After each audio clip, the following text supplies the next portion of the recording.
Imagine living a life filled with luxury and endless parties, surrounded by opulence and carefree nights. Cake, a young millionaire, was accustomed to this extravagant lifestyle, never giving a second thought to the world outside his bubble. But one chilly night, a seemingly trivial bet with his friend Marconi takes him on a journey he could never have anticipated. As Cake boasts about his carefree existence, Marconi challenges him to experience life from a different perspective, a cold, dark alley where a homeless woman seeks refuge. What begins as a brash gamble transforms into an eye-opening encounter that reveals the true meaning of empathy and compassion. If you are not subscribed, I recommend you subscribe and activate the bell so you don't miss any videos. The affluent young man, Cake, found himself ensnared in an audacious bet with his closest confidant, Marconi. The terms were unconventional. Cake would spend an entire night in the squalor of an alleyway, side by side with a woman who had fallen on hard times, a situation he could scarcely fathom would transform his life so dramatically. As the first light of dawn broke through the chilly early morning, Cake and his circle of friends meandered through the empty streets, their voices a mixture of laughter and animated conversation. They had just emerged from an exclusive gala that catered to the city's elite heirs, a grand affair marked by its opulence and extravagance. The group, all in their early 20s, exuded an air of affluence. Yet the biting cold wind that greeted them this morning starkly contrasted their previous night's hedonistic revelry. The frosty gusts ruffled their meticulously styled hair and infused their carefree spirits with a sobering chill. The night's previous euphoria had evaporated, leaving behind a reflective silence punctuated only by the echoes of their subdued laughter. Streetlights cast long, haunting shadows that danced along the pavement, adding to the stark mood of the early hour. Amid this lively yet subdued group was Cake, whose exuberance and charisma made him the focal point of their conversations. His wide, almost roguish grin and the gleam in his eyes reflected a personality that was both extroverted and vibrant.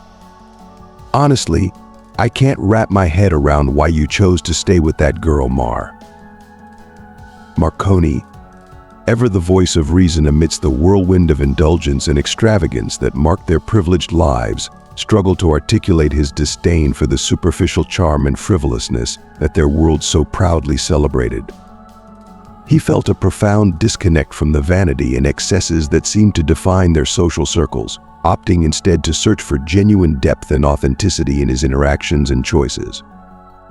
As the early morning air grew colder, the weight of their conversation lingered, highlighting the jarring contrasts between their insulated lives and the stark realities faced by those less fortunate. With a deliberate and contemplative adjustment of his glasses, Marconi addressed his friend with a calm and measured demeanor, his voice tinged with quiet resolve. "I only agreed to accompany you tonight because you insisted, Cake. But you're well aware that these extravagant gatherings aren't truly my scene. I find little satisfaction in this sort of superficial entertainment." His tone was one of restrained disapproval, reflecting his genuine discomfort with the evening's opulence.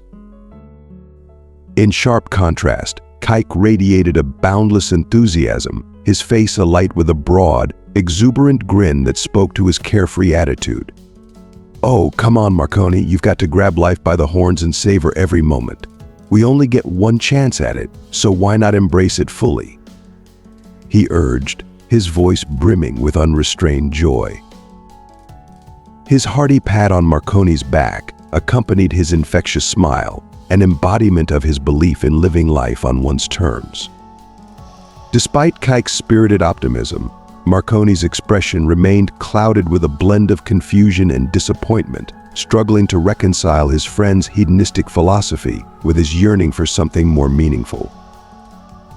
As they strolled along the dimly lit street, their easy banter was abruptly interrupted by the appearance of a beggar. The man's attire was a pitiful collection of ragged fabrics, once dignified but now reduced to tatters. His face, etched with the lines of hardship and suffering, bore silent witness to a life of relentless struggle. Marconi's gaze softened with empathy and sorrow as he took in the beggar's plight. "Poor guy," he murmured, his voice carrying a genuine note of compassion. In stark opposition, Kike's reaction was one of palpable impatience and disdain. "Get out of here, you reek," he snapped, his voice harsh and unfeeling. "We've got nothing for you, find someone else to pester." His curt dismissal was devoid of empathy, a stark reminder of the privilege that insulated him from the harsh realities faced by others. The beggar, his shoulders sagging in defeat, retreated into the shadows of the night, his hope and dignity crushed by Cake's callousness. The interaction left a palpable tension in the air, a stark representation of the chasm that separated the privileged from the impoverished. As the two friends continued their walk, the silence that followed was heavy with unspoken reflections.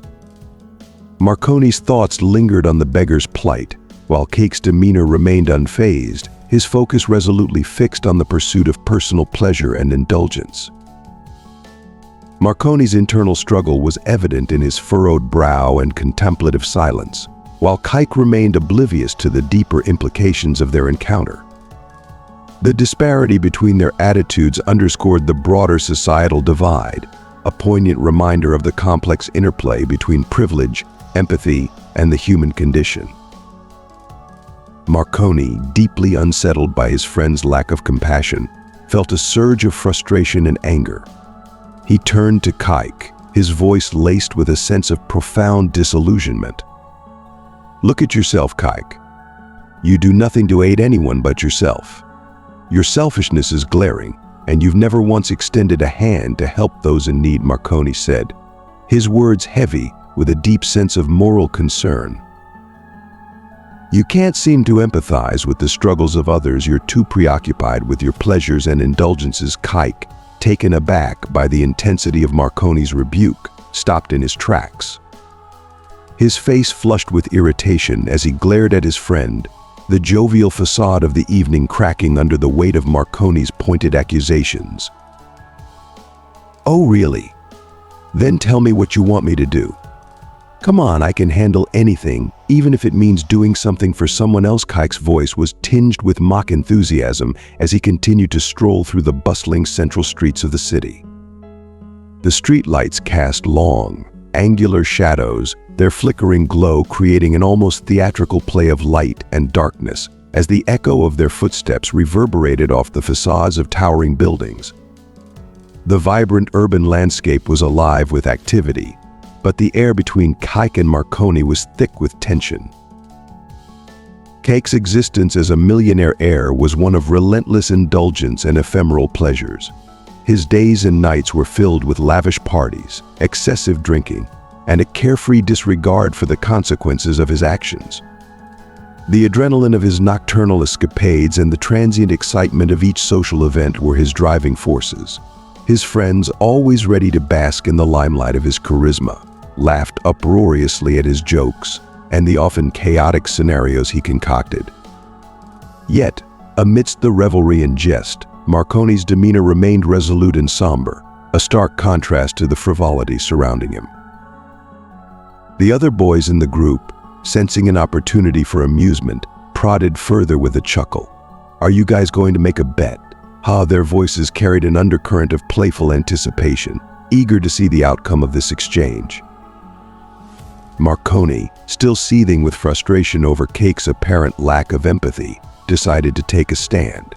He halted abruptly in front of a foreboding, dark alley. The shadows seemed to consume the narrow passageway, shrouding it in an impenetrable cloak of darkness that swallowed any faint glimmer of light.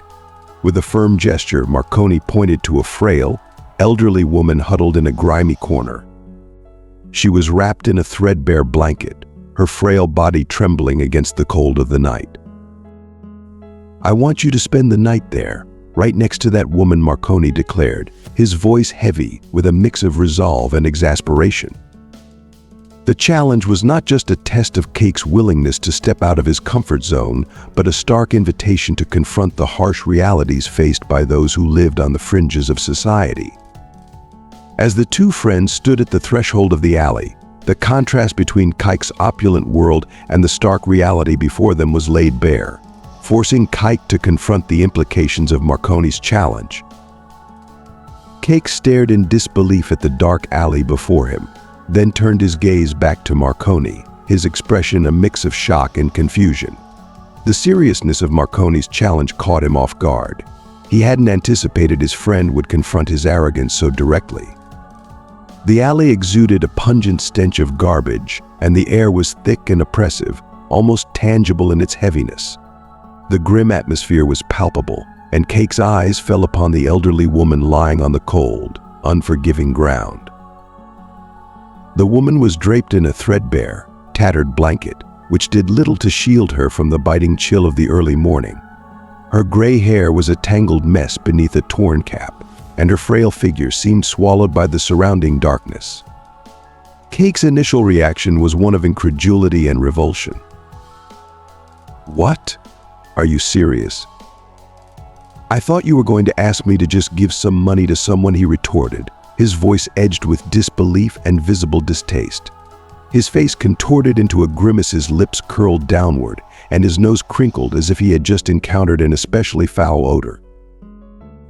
Marconi, unshaken by Kike's reaction, met his friend's gaze with an unwavering intensity. "Well, didn't you boast that you could handle anything? I'm asking you to show some genuine empathy and spend the night next to that lady. She's alone, cold, and in desperate need of some companionship. If you can manage to endure that for one night, I'll agree to do anything you ask," Marconi said, his tone resolute and unyielding. The challenge was not merely about enduring physical discomfort, but about bridging the chasm of indifference that Kike had cultivated.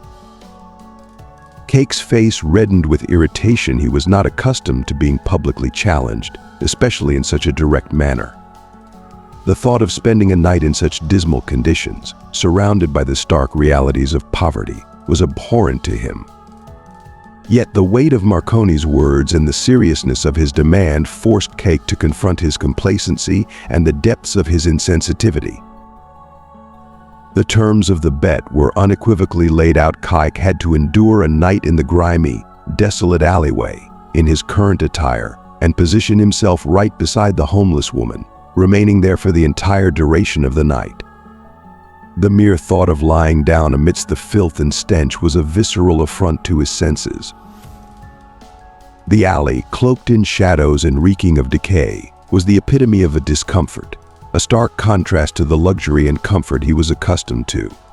Yet with his pride and self-proclaimed resilience on the line, Cake was faced with the harsh reality of his boastful challenge. The idea of retreating from such a test was unbearable to him, and he felt a surge of heated irritation bubbling within. His pride demanded that he prove his mettle, that no obstacle, no matter how revolting, could deter him from his claim of invincibility. He cast a final, intense look at Marconi, who, despite their differing worldviews and temperaments, had always been a steadfast friend.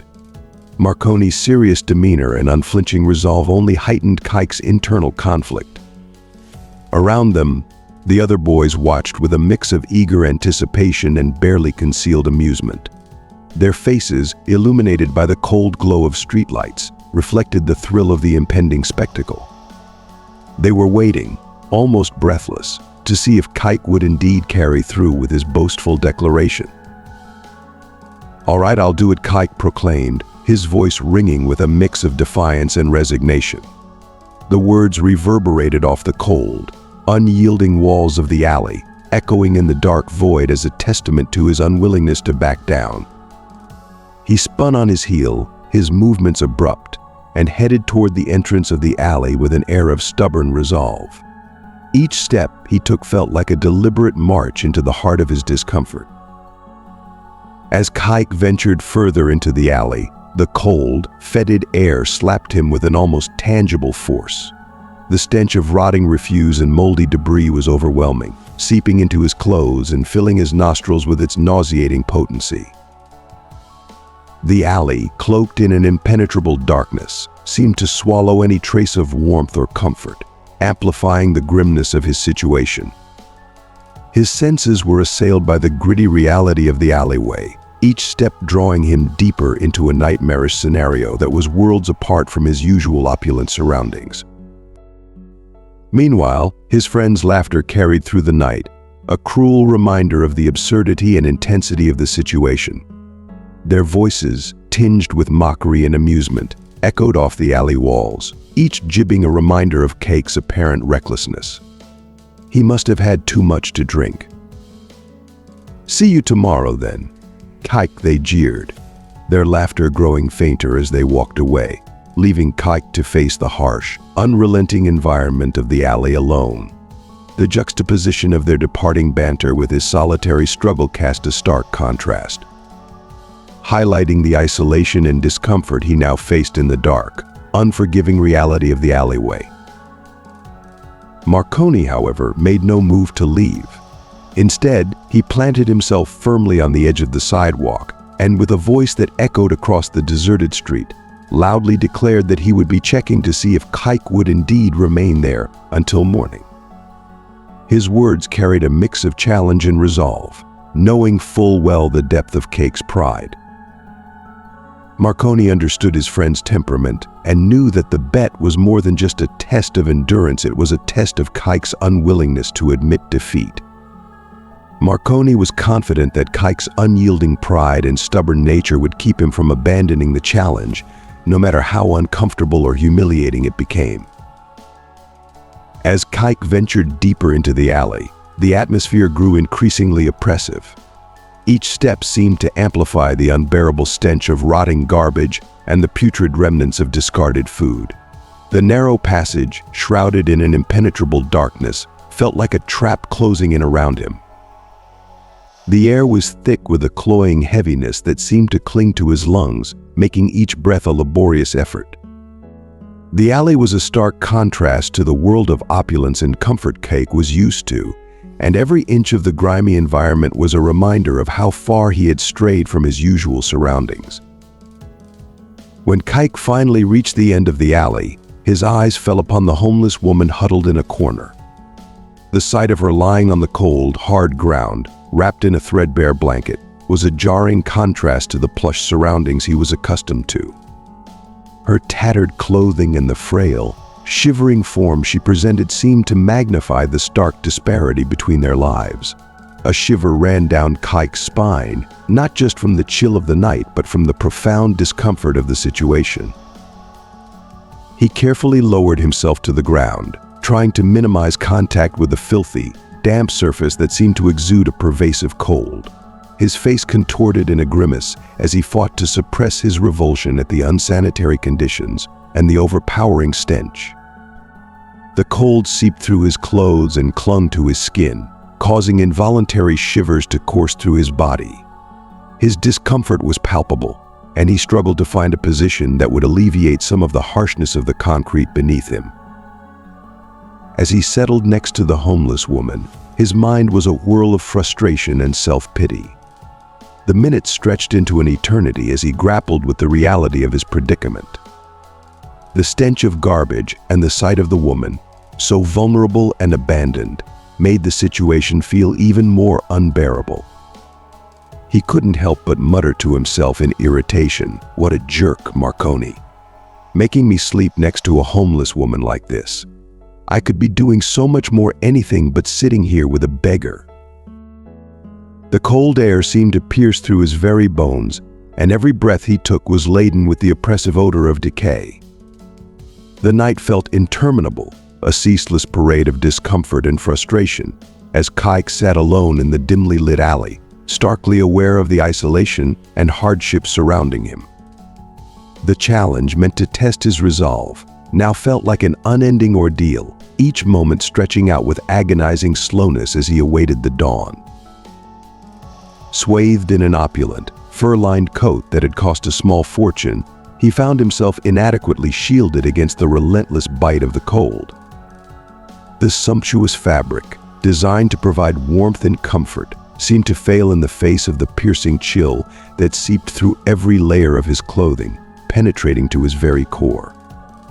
As he shifted uncomfortably, trying to find a measure of relief, his gaze fell upon the elderly woman lying nearby, her frail form barely discernible beneath a worn, ragged blanket.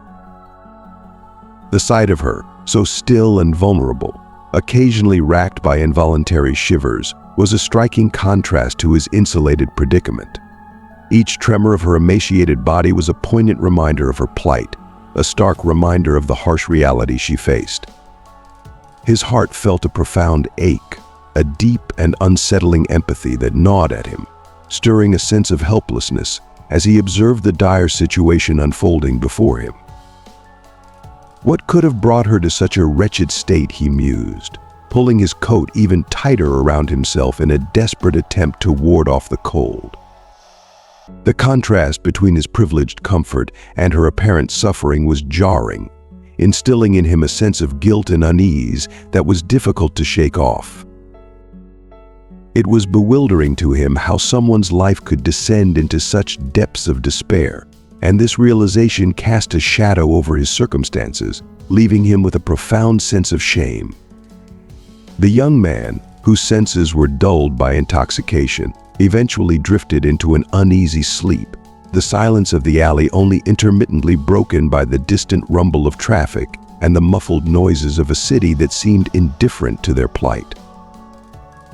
In the pre-dawn hours, as he teetered on the brink of slumber, he was abruptly jolted awake by the elderly woman's voice, fragile yet resolute, piercing through the stillness of the night. "What are you doing here, young man?" she asked, her tone a mixture of incredulity and sternness. He blinked groggily, drawing in a deep, shuddering breath as he tried to orient himself. "Oh, just a foolish bet," he muttered, his voice thick with sleep and embarrassment. The elderly woman, still cocooned in her blanket, looked at him with a mixture of disbelief and concern. "You're lying here in an alley with a stranger simply because of a bet. Have you completely lost your mind?" Her words, laden with a blend of frustration and disbelief, hung in the air like a heavy fog. The young man, momentarily tensed and unsettled, felt a shiver of unease as her words seemed to cut through the air with a subtle, underlying threat. Her reproachful tone, combined with the cold reality of their shared circumstances, created an atmosphere charged with uncomfortable tension, leaving him to grapple with the stark contrast between his own choices and the harsh realities faced by those around him. As the young man mulled over the elderly woman's words, he couldn't shake off a certain dismissive attitude. After all, what could an old woman, huddled in a ragged blanket, possibly do to him? He furrowed his brow, masking his irritation with an attempt at casual detachment. "I'm fine, Ma, I am. Just let me be here in my corner," he replied, his tone edged with a hint of impatience, as if to imply that her intrusion into his temporary sanctuary was unwarranted. However, the woman's response cut through his bravado with an almost palpable intensity. "But this happens to be my corner, my alley," she countered sharply, her voice carrying a mixture of indignation and resolve. "How would you feel if I walked into your home and just stayed there without permission?" Her words were not merely a protest but a forceful challenge, confronting him with a reality he had previously chosen to ignore. At that moment, the young man was struck by a jarring epiphany. He glanced around the dimly lit alley, its cold and unwelcoming corners taking on a new significance. The harsh truth that had eluded him before now became glaringly clear. This was not just an abandoned stretch of urban space, but the elderly woman's meager abode, her solitary refuge amidst the sprawling city. It was where she sought shelter and solace, however insufficient. The young man's casual intrusion into her space was suddenly illuminated in a new, troubling light. He realized with a sinking feeling that he had been thoughtless, imposing himself on a space that was not his to claim. "I hadn't thought about it from your perspective," he admitted, his voice faltering slightly as he felt a profound weight of guilt settles heavily upon him. The realization was a sharp pang, stirring a deep sense of remorse for his previous insensitivity. "I'm truly sorry, Ma, he said, his voice imbued with sincere contrition. "I didn't mean to intrude. It was a thoughtless mistake. My friend is an idiot," he added, a rueful smile accompanying his apology. The acknowledgement of his friend's poor judgment seemed to add a layer of self-awareness to his remorse. As the elderly woman settled back into her place, her gaze locked onto him with a penetrating intensity that was both compelling and disquieting. Her eyes, though marked by the passage of time and a profound weariness, seemed to harbor a deep reservoir of wisdom that transcended the immediate divide between their vastly different lives. When Kike met her gaze, he felt an odd flicker of recognition, as if her eyes were reflecting something he had seen before, something buried within himself that he had perhaps ignored or forgotten. The depth and intensity of her stare revealed a rich tapestry of lived experiences, a silent but eloquent narrative that resonated with a poignant echo of his reflections and self-awareness. The familiarity of her gaze stirred something deep within him, a vague but insistent memory that he struggled to pinpoint. The more he looked into her eyes, the more he felt an inexplicable connection, as if her experiences and insights were tapping into a part of his consciousness he had yet to fully explore. The night wore on, and their conversation continued, weaving through the stark contrasts of their lives. The elderly woman, with a voice that carried both a maternal concern and a grounded authority, spoke to him about responsibility and the value of mindful living. "Look, young man," she began, her tone carrying a mix of sternness and care, "just because you're young and undoubtedly have wealth doesn't mean you're free to recklessly gamble away everything. You may have money, but that doesn't grant you the right to risk your future or treat life with such casual disregard. I'm a good person, yes, but under different circumstances, I could have easily become someone with a far less benevolent disposition. Besides, it seems to me that you live your life as if you're immune to the consequences of your actions." As she spoke, Cake found himself deeply absorbed in her words. The notion that his privilege in youth afforded him an illusion of invulnerability struck him with a jarring clarity. He had indeed been living with a kind of carefree abandon, indulging in pleasures and distractions without much thought to the deeper implications or responsibilities that came with his station. Listening to the woman's stories, despite her challenging circumstances, was like peeling back layers of his understanding. Her life was filled with rich, often harsh lessons, each story a testament to resilience and wisdom accumulated over years of hardship and reflection. Cake felt a shift within himself as he listened. The night was no longer just an uncomfortable interlude, but a transformative moment of introspection.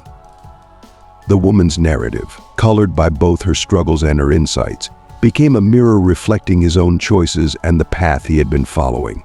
Her presence, while starkly different from his world, offered a profound lesson in humility and self-awareness, making him reconsider the way he had been living and the values he had been upholding. As the first light of dawn began to seep into the narrow confines of the alley, the world outside started to awaken. The young man, Kike, had spent the entire night in a profound and revealing conversation with the elderly woman who had unwittingly become his guide through an unexpected journey of self-discovery. The night, though long and marked by exhaustion, had unfolded into an enlightening experience that challenged and reshaped his understanding of life. The alley, once cloaked in the cold shadows of the night, was now bathed in the soft, warm glow of the sunrise. The rays of the sun filtered through the tight spaces between the buildings, casting a gentle light that seemed to breathe new life into the drab surroundings.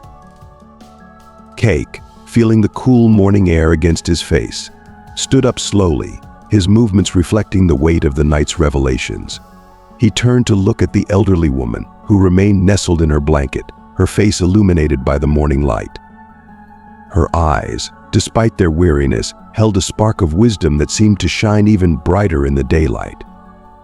With a voice that carried the depth of his gratitude, Cake addressed the woman. "Thank you for talking to me," he said earnestly. "I feel like I've learned more from you in the course of one night than from all the luxury and extravagant parties I've ever been to." His words were not merely an expression of thanks, but a sincere acknowledgement of the profound impact her wisdom had made on him. The elderly woman's response was gentle yet filled with a quiet strength. A soft smile touched her lips as she met his gaze with a look that combined warmth and sincerity, Sometimes, she said softly. It takes a bit of discomfort and an unfamiliar experience to truly gain a deeper understanding of life. I hope you carried this experience with you and let it guide you in your journey ahead. As Kike prepared to leave the alley, he felt a palpable shift within himself. The bet that initially seemed like a trivial challenge had evolved into a powerful, eye-opening experience. It had exposed him to a stark reality beyond the gilded walls of his privileged world and had granted him a rare and invaluable perspective on life. The night had not just been an adventure but a pivotal moment of transformation, urging him to confront and reconsider the superficiality of his previous existence. Emerging into the daylight, Kike was greeted by the fresh morning air, which felt invigorating and symbolic of his renewed outlook on life. The realization of the vast differences between his insulated life and the harsh realities faced by others weighed heavily on him. The elderly woman's stories, her resilience, and her kindness had painted a vivid picture of struggle and perseverance that he could no longer ignore or dismiss. When Kike met up with his friends later in the day, he approached them with a newfound perspective that was both contemplative and insightful. His demeanor was markedly different, characterized by a deeper sense of empathy and a more reflective attitude. The encounter with the elderly woman had left an indelible mark on his conscience, prompting him to reevaluate his approach to life and relationships. He shared his experience with his friends, not as a mere anecdote, but as a profound lesson in understanding and compassion. The story of the alley and the wise old woman became a catalyst for introspection, both for himself and for those around him. The night that had begun as a challenge had ultimately become a journey of personal growth and transformation, guiding him toward a more compassionate and mindful way of living. Kike carried with him the lessons learned from that fateful night, determined to approach life with greater empathy and to appreciate the humanity in every individual. The unexpected encounter had broadened his horizons and left him with a deeper appreciation for the complexities and struggles that shape the lives of others.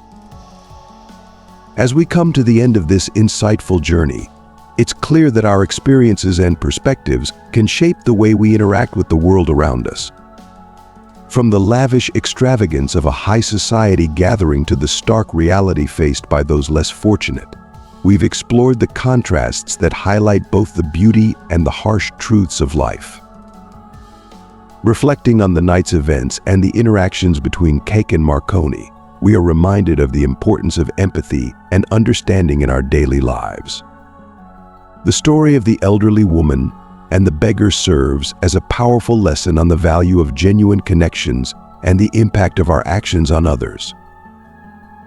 So what have you learned from this narrative?